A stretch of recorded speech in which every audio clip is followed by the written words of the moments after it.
اعوذ باللہ من الشیطان الرجیم بسم اللہ الرحمن الرحیم الحمد للہ رب العالمین والصلاة والسلام علی اشرف الانبیاء والمرسلین وآلہ الطیبین الطاہرین اعوذ باللہ من الشیطان الرجیم ان فی ھذا لبلاغا لقوم عابدین۔ سورۃ الانبیاء آیت 106۔ اور اس بات میں بندگی کرنے والوں کے لیے یقیناً ایک آگاہی ہے۔ اس آیے مبارکہ سے پہلے ارشاد ہوا تھا وَلَقَدْ كَتَبْنَا فِي الزَّبُورِ مِن بَعْدِ الذِّكْرِ أَنَّ الْأَرْضَ يَرِثُهَا عِبَادِيَ الصَّالِحُونَ۔ ہم نے زبور میں ذکر کے بعد لکھ دیا ہے کہ زمین کے وارث ہمارے نیک بندے ہوں گے، کہ ہمارے نیک بندے زمین کے وارث ہوں گے۔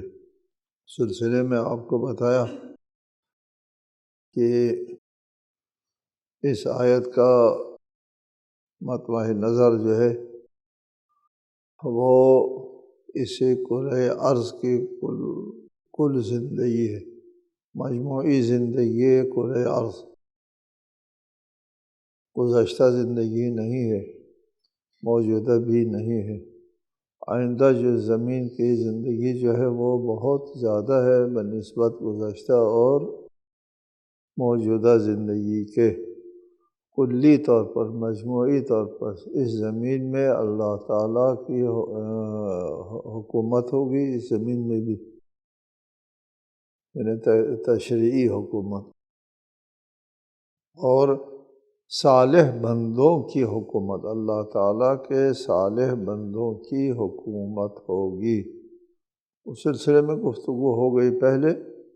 اس آیے مبارکہ میں فرمایا ان فی ھذا، اس بات میں، ان فی ھذا یا اشارہ ہے وہ تمام مطالب جو اس سورہ مبارکہ میں ذکر ہو گئے ہیں، سب کی طرف اشارہ ہے، یا ان فی ھذا اس آخری آیت کی طرف کہ ہمارے نیک بندے جو ہے اس زمین کے وارث ہوں گے۔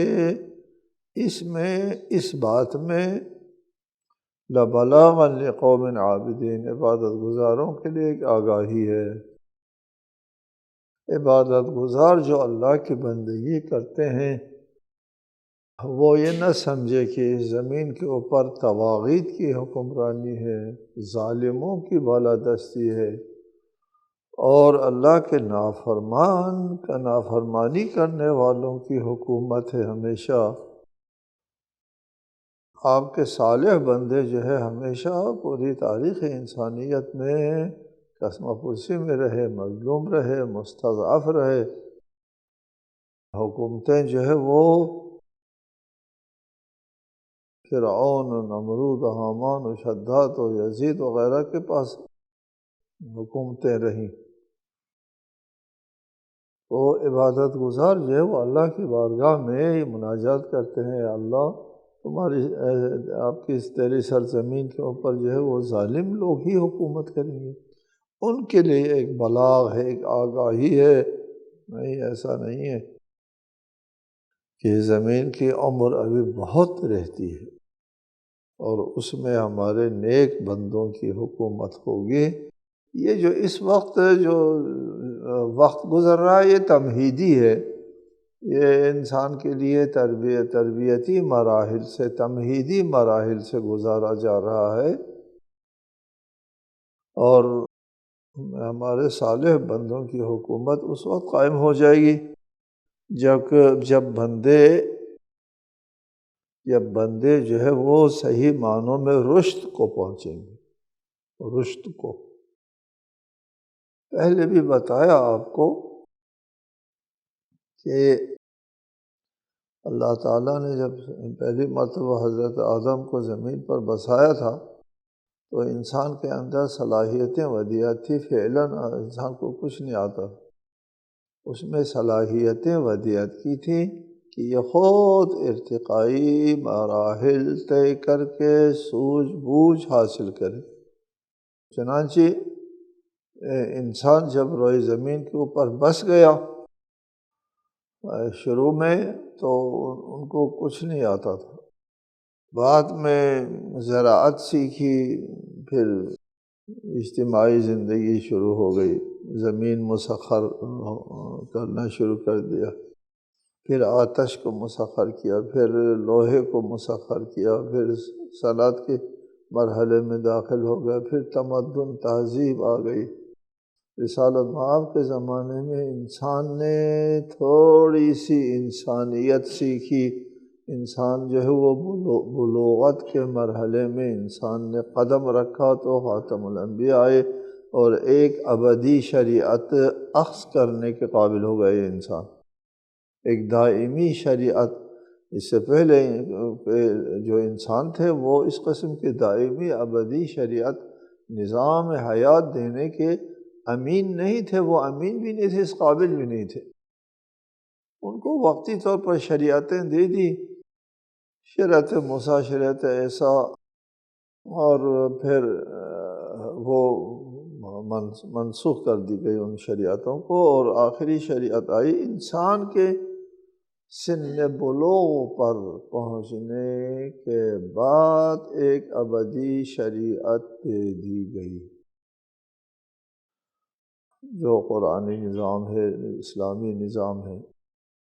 اور پھر بھی یہ جو شریعت دے دی گئی ہے اگرچہ ابدی شریعت ہے، پھر بھی انسان ابھی بھی 100% اس قابل نہیں ہے کہ اس شریعت کو کما حقوق زمین کے اوپر نافذ کر سکے، نہیں کر سکے، لڑتے ہیں، جھگڑتے ہیں، مفاد پرستی ہیں اور خواہش پرستی ہے وغیرہ وغیرہ۔ نظام جامع ہے، نفاذ جامع نہیں ہے۔ کیوں نہیں ہے؟ لوگوں میں یہ اہلیت، یہ قابلیت ابھی نہیں ہے، ابھی ذہن جو ہے وہ اس قابل نہیں ہے لوگوں کے کہ اس کو 100% زمین پر نافذ بھی کر دیں۔ ایک وقت ایسا آئے گا جب انسان رشد عقلی کو پہنچے گا، یہی انسان رشد عقلی کو پہنچے گا، اس قابل ہو جائے گا کہ وہ اس نظام شریعت کو، جس طرح ایک کامل شریعت ابھی ہاتھ میں ہے، اس کو کامل طریقے سے نافذ کرنے کی پوزیشن میں جب آ جائے گا تو پھر عبادی الصالحون جو ہے وہ حکمراں بن جائیں گے۔ یہ عباد اللہ بندے مایوسی کی شکار نہ ہو، ہمارے زمین کے سلسلے میں، ہمارے نظام کے سلسلے میں سوال پیدا نہ کریں۔ یہ طاغوتوں کی سرزمین ہے، ظالموں کی سرزمین ہے۔ آگے فرمایا، اس کے بعد ارشاد فرمایا وَمَا أَرْسَلْنَاكَ إِلَّا رَحْمَةً لِّلْعَالَمِينَ۔ اے رسول، ہم نے آپ کو بس عالمین کے لیے رحمت بنا کر بھیجا ہے۔ اس آیے کے بعد وَلَقَدْ كَتَبْنَا فِي الزَّبُورِ مِن بَعْدِ الذِّكْرِ أَنَّ الْأَرْضَ يَرِثُهَا عِبَادِيَ الصَّالِحُونَ۔ میرے صالح بندے جو ہے اس زمین کے وارث ہوں گے، اور زمین جو ہے وہ عدل و انصاف سے بھر جائے گی۔ اور یہاں رحمت، اللہ تعالیٰ کی رحمت ہی رحمت ہوگی، اور یہ بات جو ہے وہ اللہ کے عبادت گزار جو ہے لوگ اس کو یاد رکھیں۔ وَمَا أَرْسَلْنَاكَ إِلَّا رَحْمَةً لِّلْعَالَمِينَ۔ ظالموں کے لیے ہم نے اس زمین کو نہیں بنایا، آپ کو ہم نے عالمین کے لیے رحمت بنا کر کے بھیجا ہے۔ رسالت مآب مبعوث ہوئے، رسول رحمت مبعوث ہوتے ہیں اللہ تعالیٰ کی طرف سے جو ارحم الراحمین ہے، مبعوث برسالت ہوتے ہیں۔ نہج البلاغہ میں ذکر ہے، مولانا نے فرمایا کہ عربوں کی کیا صورتحال تھی، دنیا کی کیا صورتحال تھی، اور ایسے ماحول میں ایک رسول اس مکے سے اٹھتے ہیں، اس حجاز سے قیام فرماتے ہیں، حجاز سے، کہ کبھی بھی حجاز، کبھی بھی سرزمین کی پوری تاریخ میں کبھی بھی یہ حجاز علمی اور تہذیبی مرکز نہیں رہا۔ مصر میں تمدن تھا، اس کا اثر اب بھی ہے مصر کے، مصر میں ایک تمدن تھا، اور وہاں پہ تعلیم تربیت کا بھی انتظام تھا۔ یہی عراق بابل کے آثار بابل ابھی موجود ہے، وہاں تہذیب و تمدن تھا۔ ہمارے ہندوستان میں بھی تہذیب و تمدن تھا، ہمارے یہ سندھ ہے اس وقت، اس میں تہذیب و تمدن تھا۔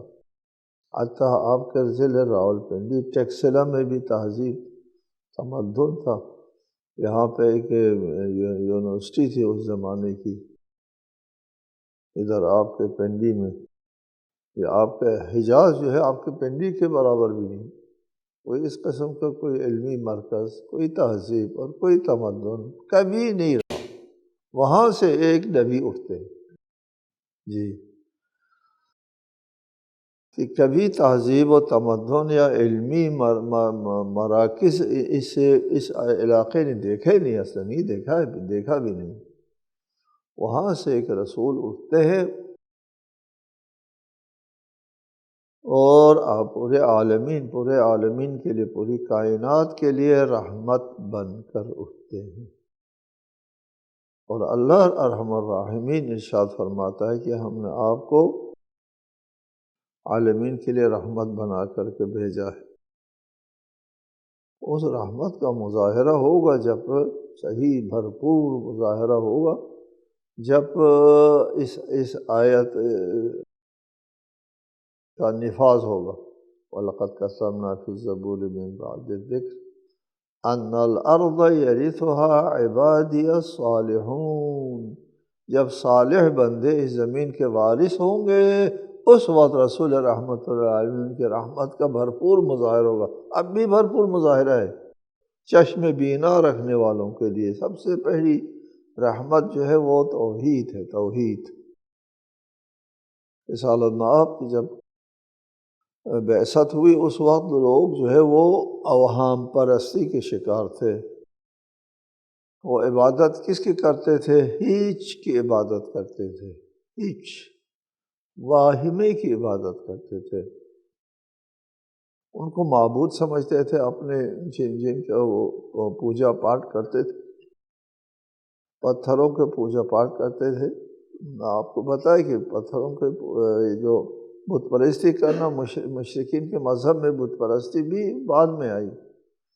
یہ بھی بت پرستی کے مذہب میں انحراف ہے۔ بت پرستی اس کے شرک کے مذہب میں بت پرستی نہیں تھی۔ شرک کا مذہب یہ تھا کہ وہ فرشتے اللہ کی بیٹیاں ہیں، ان کے ہاتھ میں ہماری زندگیاں ہیں، یہ مذہب تھا ان کا، فرشتے۔ بعد میں ان فرشتوں کی شبیہ بنانا شروع کر دیا، یہ بات کی بات ہے، یہ انحراف ہے۔ پھر وہ شبیہ ایک عرصے تک یہ خود معبود نہیں تھا، یہ شبیہ تھا، معبود نہیں تھا۔ بعد میں یہی معبود ہونا شروع ہو گیا۔ یہ بت پرستی جو ہے وہ شرک کے مذہب میں بھی انحراف ہے۔ اول تو شرک کا جو مذہب ہے وہ بھی ہیچ ایک واہمہ ہے، فرشتے جو ہے نہ اللہ کی اولاد ہے، نہ وہ معبود ہے، نہ ان کے ہاتھ میں ان کی زندگی کا کوئی اختیار ہے۔ تدبیر حیات اللہ کے ہاتھ میں ہے، فرشتوں کے ہاتھ میں نہیں ہے، جن کو ان لوگوں نے معبود بنایا ہے۔ اس واہمے کو چھوڑ کر کے حقیقت کی طرف، توحید یعنی توحید، حق کی طرف، حقیقت کی طرف، جس کے ہاتھ میں سب کچھ ہے، اس کی طرف رہنمائی کرنے کی کتنی بڑی رحمت ہے۔ اس وقت ہمارے لیے کتنی بڑی رحمت ہے، ہم یہ جو بیٹھے ہیں، ہم جو اللہ تعالیٰ کے کرتے ہیں، پرستش کرتے ہیں، اللہ ہی کو مانتے ہیں، ایک خدا کو مانتے ہیں، شرک کے ہم نفی کرتے ہیں، شرک کے ساتھ توحیدی مذہب ہم رکھتے ہیں، ہم شرک کے سخت وہ ہے مخالف ہیں۔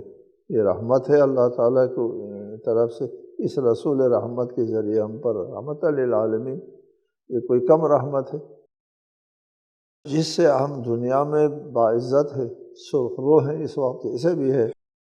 اگر ہم وثنی ہوتے، بت پرست ہوتے، کس تاریکی میں پڑے ہوئے ہوتے آج۔ کہ رسول رحمت کی وجہ سے ہم باعزت دنیا میں ایک قوم کی طرح زندگی کر رہے ہیں، توحیدی مذہب، اسلام کا مذہب، اللہ وحدہ لا شریک کا نعرہ بلند کرنے والا مذہب۔ یہ کس نے دیا؟ یہ نعمت، یہ رحمت، سب سے بڑی رحمت توحید، خدا پرستی ہے، جو رسول رحمت نے ہم کو یہ رحمت عنایت فرمائی، اس کے ہم قدر نہیں کر سکتے ہیں۔ یہ کتنی بڑی نعمت، کتنی بڑی رحمت ہے، توحید، اللہ تعالیٰ کی طرف رہنمائی کرنا، اس واہموں سے چھڑا کر، سب سے بڑی رحمت توحید پرستی ہے۔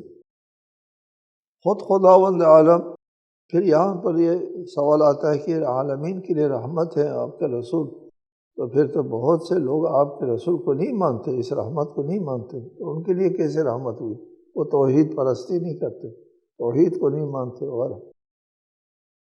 جواب یہ ہے کہ خداوند عالم خود بھی تو ارحم الراحمین ہے نا۔ آپ رسول کے رحمت للعالمین کو ایک طرف چھوڑ دیں تھوڑی دیر کے لیے، خود خدا کی بات کرو۔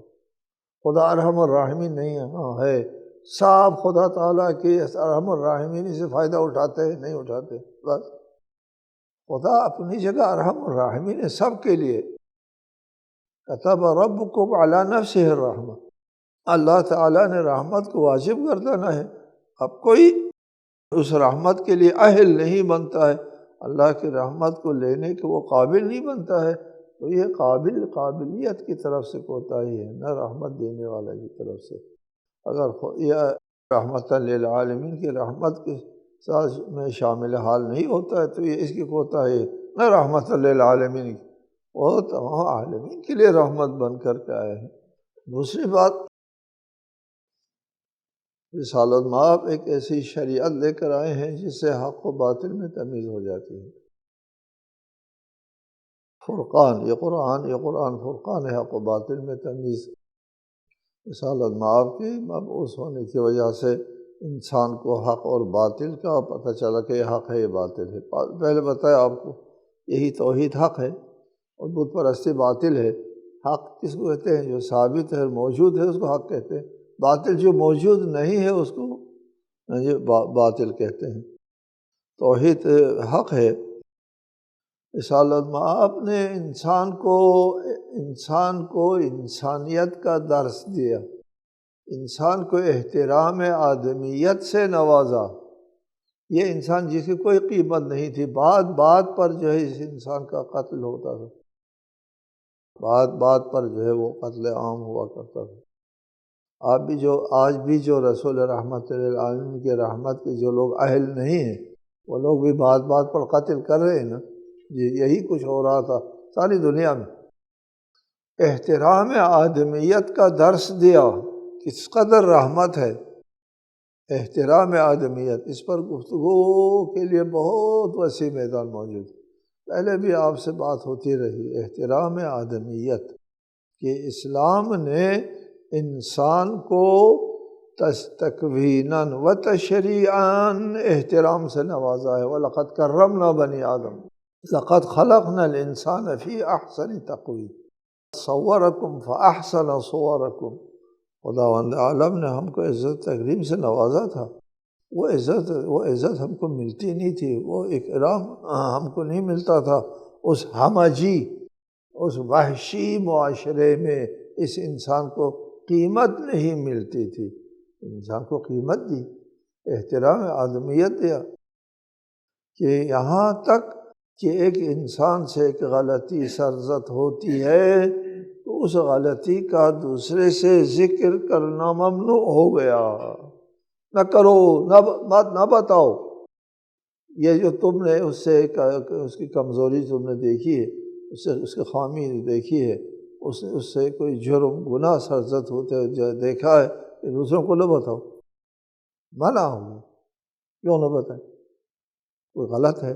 نہیں غلط، جھوٹ ہے؟ جھوٹ نہیں۔ یہ بدترین سچ ہے، نہ کہو یہ سچ۔ یہ سچ گناہ عظیم ہے، گناہ کبیرہ ہے یہ سچ۔ کیوں؟ اس کا وقار مجروح ہوتا ہے۔ یہ احترام آدمیت کس نے دی ہم کو؟ اس رسول رحمت للعالمین نے دی۔ اس کا احترام مجروح ہوتا ہے، اس کا راز فاش نہ کرو، یہ جانے اس کا خدا، نہ بتاؤ لوگوں کو، ممنوع۔ احترام آدمیت غیبت کا حرام ہونا احترام آدمیت کی اعلیٰ ترین مثال ہے۔ یہ رسول رحمت نے ہم کو دیا، عدل و انصاف کا میزان دیا کہ عدل کس کو کہتے ہیں، حتیٰ کہ عدل و انصاف کو انسانی حقوق میں شامل کیا۔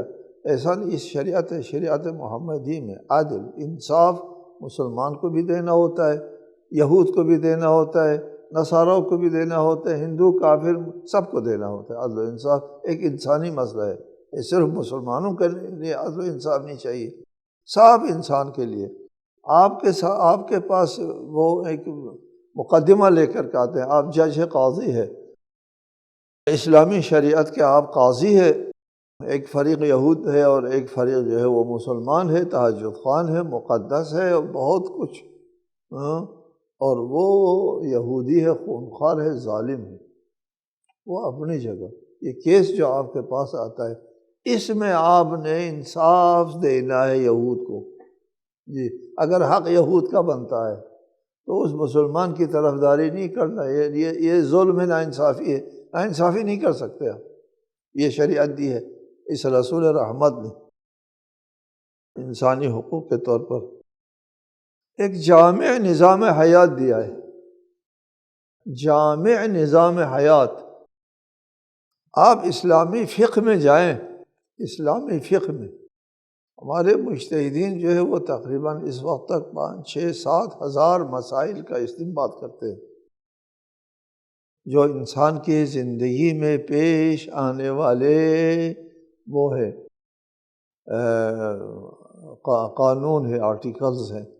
یہ ایک جامع ترین نظام حیات ہے، اس میں واجبات بھی ہے، اس میں محرمات بھی ہے، اس میں اخلاقیات بھی ہے، اس میں تعزیرات بھی ہے، اس میں مستحبات ہے، اس میں آداب ہے، آداب بھی ہے، ٹھیک ہے۔